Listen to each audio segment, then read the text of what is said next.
How to add a payment method in Roblox. So if you want to add a payment method in Roblox, then first you need to check your internet connection. Once you've checked your internet connection, you need to open up your browser, any browser that you're comfortable with. So I'll be here with Chrome browser. So go for the search and search for Roblox and make sure to log into your Roblox. Once you've logged into your Roblox, now you need to go for the settings, which is on the upper right.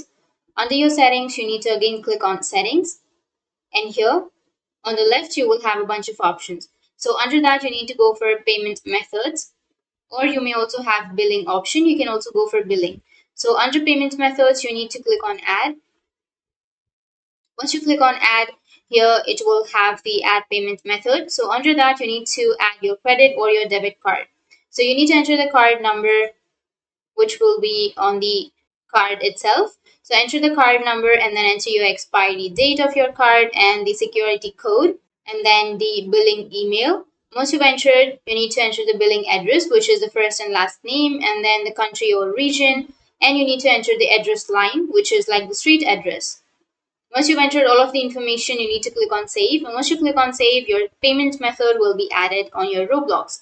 So that's how you can add a payment method in Roblox. And if you have any questions, feel free to comment below.